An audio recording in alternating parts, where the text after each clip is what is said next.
lóko níbikíbi tá bá wà. Fọ́nrán yìí ni mo gbé wá fún wa kí ẹ jẹ́ ká wò ó. Ẹ jẹ́ ká jọ wo fọ́nrán yìí. Ẹ jẹ́ ká wò ó látòkè délẹ̀. Mo play fọ́nrán yìí náà lánàá nígbà tí mo ṣe live. Sister Yinka TNT ló wá tàn mọ́lẹ̀ sí àwọn kọ̀ọ̀kan tí ó ṣókùnkùn nípa brother wa bàbá wa olóyè Ọláìyá gbajúgbajà òṣèré tí wọ́n ṣe ìfọ̀rọ̀wọ́rọ̀ pẹ̀lú wọn. Ṣẹ́rí kò sígbà tó ní rí bó ṣe ń rí. Thank you Sister Yinka TNT. Ẹ̀yin ènìyàn wa máa release fọ́nrán yẹn sì kẹ́ jẹ́ ká gbọ́ nǹkan tí Yinka TNT sọ. Àṣé brother wa bàbá wa Ọláìyá Igwe àṣé wọ́n ṣe operation. Ẹ wá tú òhò ẹ̀tura ní òhò at the end of the day ẹ̀ ní nǹkan kan gbà bọ́ ń bẹ̀. This is a big shame. This is a big shame. Ẹ máa ṣàríkọ́gbọ́n gbogbo ẹ̀yin tó kù. Àti ti rí wọn sìn o. Mo rí Saidi Balógun lánàá tó ń tan píọ́píọ́ lórí stage. Mo rí Alabi Pasuma, mo rí gbogbo wọn lánàá. Wọ́n ti bẹ̀rẹ̀ again. At the end of the day ẹ wá come back ẹ wá bẹ̀rẹ̀ sí regret. Wọ́n á gbowó fún yín. Ẹ ní lè jẹ́ ká jọ pa ẹnu pọ̀ ká bá wọn wí. Kí lẹ ń gbowó fún lọ́wọ́ wọn? Iṣẹ́ wo lẹ ṣe fún wọn tó ń gbowó fún yín? Ẹ jẹ́ ká pa ẹnu pọ̀ bá wọn wí. Kò sígbà tí wọ́n lè change now. Kò sígbà tí wọ́n lè change. Ẹ jẹ́ ká gbọ́ nǹkan tó ń sọ. Ẹ má jẹ́ ká gbára wa lákòókò. Ẹ béèrè pé ṣé wọ́n ṣe dáadáa àbí wọ́n ṣe dáadáa. Èmi náà máa fi question béèrè question yín láti ọdún tó ti bí yín. Mo mọ̀ pé bí mo ṣe ń wò yìí ẹ ti fẹ́ súnmọ́ bí 40 àbí 40 lẹ jẹ́ ọ̀kẹ́ ju 40 lọ. Bí mo ṣe ń wò yìí láti ọdún tó ti bí yín yẹn ta ni president tó jẹ́ lórílẹ̀‐èdè yìí tó jẹ́ pé ńgbà tó ṣe tán ó yọdún 4 ló lò ó yọdún 8 o tó ṣe tán tó ń lọ èmi pẹ̀lú yín àti gbogbo aráàlú tó kù tá wá ń sunkún ìjọ máa lọ ìjọ máa lọ you are too good you are too good tani náà ẹjọ ẹ má bínú ẹ má dárúkọ àwọn tó kú o ẹni tó kú ẹ ò lè mọ ohun tó máa jẹ́ ẹ̀ǹdì ká ní kò kú so gba àwọn tó. ẹ kú dédé wòyí ẹ̀yin olólùfẹ́ Oníyinka TNT ẹ kú bójú ọjọ́ ṣe dáadáa ni mo bá yín. Igwe Mr. Ọláìyá ẹ káàsán sá mo mọ̀ pé kíní yìí máa yà yín lẹ́nu pé mo fẹ́ ṣe ó dẹ̀ lè bí yín nú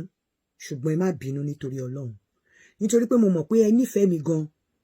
ẹ kì í fẹ́ kí nǹkan kan kó ṣe mí bẹ́ẹ̀ náà lèmi náà nífẹ̀ẹ́ yín kí n tó délùú yìí ni mo ti mọ̀ yín mo dẹ̀ tún délùú yìí náà èmi àtúnyín sì mi ò lose contact pẹ̀lú yín so mo dẹ̀ mọ̀ bí ọ̀rọ̀ mi ṣe jẹ yín lọ́kàn tó so mi ìgbúdọ̀ rí nǹkan tí mo fẹ́ rí tí mo fẹ́ sọ̀rọ̀ yìí tí n bá sọ ẹ̀rí ọkàn níye já kò ní ṣe kó má jẹ mi mo rí gbogbo ìlàkọjá àti wàhálà tẹ́ ṣe nígbà tí bàbá Tinubu fẹ́ wọlé gbogbo bẹ́ẹ̀ ṣe lọ rìn wò létí òkun lóòótọ́ nígbà tí mo bí yín ẹ sọ fún mi wípé Ọlọ́run ló direct yín pé kẹ́ ṣe bẹ́ẹ̀ pé kì í ṣe pé bí ẹ ṣe nítorí nǹkan kan pé but Ọlọ́run ló kọ sí yín pé kẹ́ ṣe fún bẹ́ẹ̀ kódà gan nígbà tẹ́ bọ́ síta tẹ́ ní bàbá Tinubu wípé àwọn family yẹn wọ́n ṣàánú yín wọn jẹ́ kẹ́ kú yes wọ́n lè má jẹ́ kí kinní yẹn wà escalated ju bó ṣe yọ yín lọ bó ṣe gbọ́n tí pé operation tẹ́ padà ṣe kì í ṣe family Tinubu ló ṣe fún yín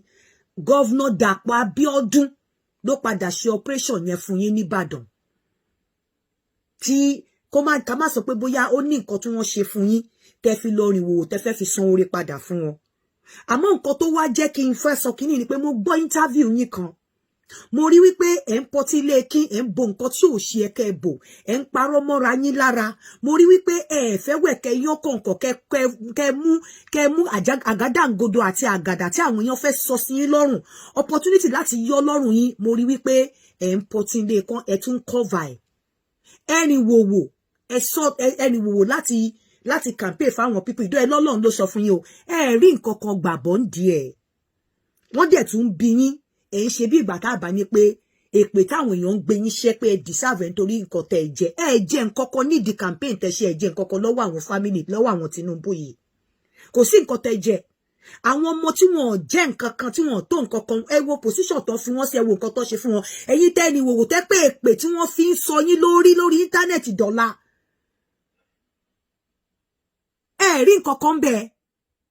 opportunity dẹ̀ tún dé kẹ́ tún yọ okùn lọ́rùn ara yín ẹ tún pọtí ilé kan ẹ tún fẹ́ sọ tòótọ́ kí ná ẹ jẹ́ nǹkan kan operation tí wọ́n ṣe fún yín Governor Dàpọ̀ Abíọ́dún ló ṣe fún yín nìbàdàn kì í ṣe kò ṣe first lady kò ṣe àwọn bàbá Tinubu so kí wá ní orí tí pa wọ́n ṣèdí débi wípé àwọn èèyàn dẹ̀ ń gbé yín ṣépè lójú méjèèjì tó yẹ kẹ́ sọ pé Ọlọ́run ló rán yín ní kíní ẹ gbà nǹkan kan o a rí àwọn kan nínú àwọn artist kan tó bọ́ síta tó bú wọn tí wọ́n pè tán fún lówó náà tẹ wọ́n bá tì mí lẹ́nu máa dárúkọ tẹ pé ńgbà tó bọ́ta tó bú wọn náà pé náà lọ fi nǹkan pa lẹ́nu mọ́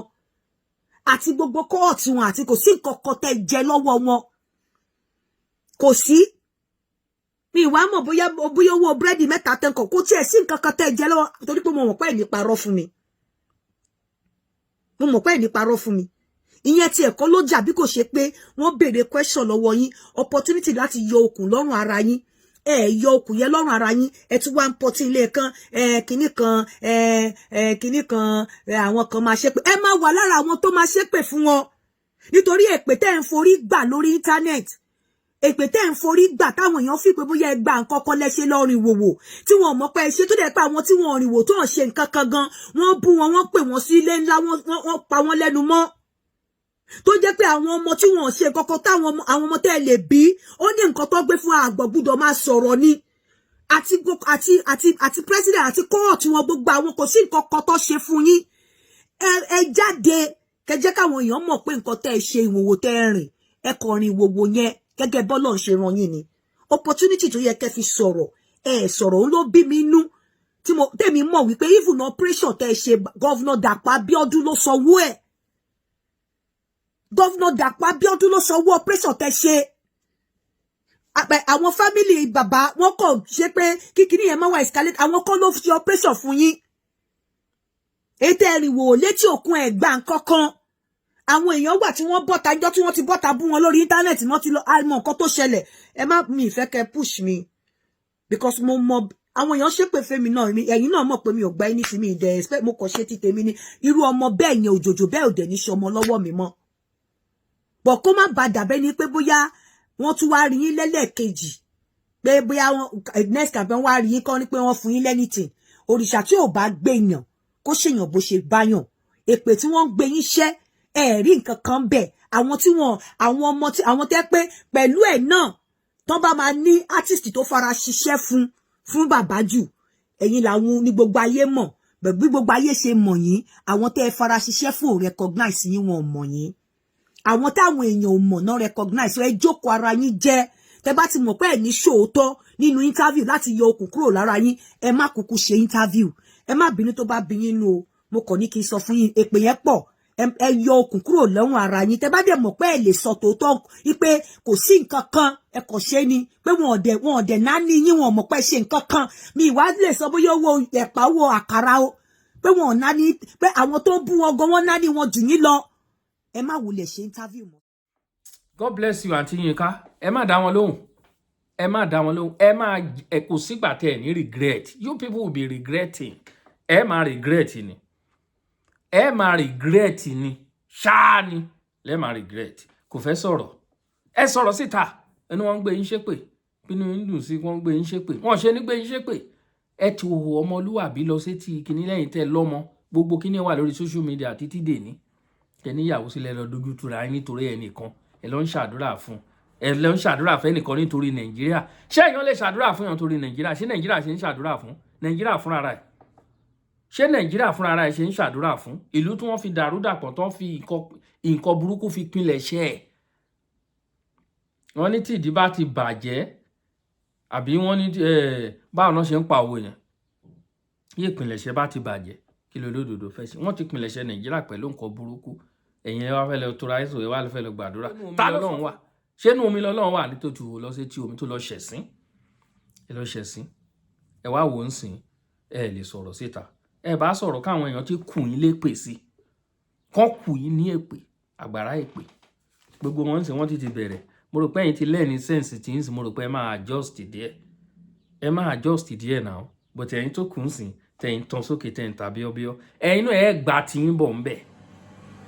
ààbò ilẹ̀ Yorùbá ló ṣe kókó sáwà bó bá ṣe wù yín kẹ́ ṣe ra yín ààbò ilẹ̀ Yorùbá òun ló ṣe kókó sí àwa gbogbo báyìí náà rọ́fà àdìtí torí a ti sọ ẹlẹ́ẹ̀ní gbọ́ a ti fọ̀fọ̀fọ̀fọ̀ ẹlẹ́ẹ̀ní gbà. àbọ̀rọ̀mọ̀ ló ń sọ fọ́mọlúàbí ibi tẹ́ sọ̀lú dàrí ibi tẹ́ ba ayé dèrè ẹ̀yin olóṣèlú ẹ̀yin òṣèré ẹ̀yin gbogbo iná lẹ lọ́wọ́ ń bẹ̀ one way another torí wọ́n mọ̀ pé lérò lẹ́yìn ẹ̀yin ni wọ́n wá bá wọ́n á gbé òbítíbitì owó fún yín ẹ wá ṣe campaign fún wa ẹ lọ́wọ́ gbogbo wọn èwo nínú wọn lásọ pé òun ò gbowó lọ́wọ́ wọn kóun tó ṣe nǹkan tó ń ṣe ẹ wá gbọ́rọ̀ tí Ọláìyá Igwe ẹ wá gbọ́ nǹkan tó wá ń sọ lẹ́nu gbogbo àwọn interview àwọn ìfọ̀rọ̀wọ́rọ̀ tó ń ṣe fún yín gbogbo ẹ̀ náà la máa ń wò a dẹ̀ ń pick point ń bẹ̀ fún yín a dẹ̀ ń já receipt ẹ̀ pamọ́ fún yín òun náà nìyẹn ń sìn ẹ gbọ́ nǹkan tí Yinka TNT sọ ẹ wo ẹ̀yin olólùfẹ́ wa ohun tá a gbé wá náà nìyẹn kò ní jù báyìí lọ èmi ọmọ yọ̀rẹ́ yẹn olólùfẹ́ yìí náà ní Akalamago TV show please tẹ máa ń wò wá fúngbà àkọ́kọ́ don't forget to follow us mo really appreciate gbogbo àwọn new subscriber wa mo rò pé ẹ gbìyànjú lẹ́nu ọjọ́ mẹ́ta thank you so much ẹnì má gbàgbé láti máa bá wa share ètò wa kẹ̀dẹ̀ máa bá wa like ẹ̀ àwọn ibi tẹ́yìn náà ti ń support wa ní àwa ò béèrè fún owó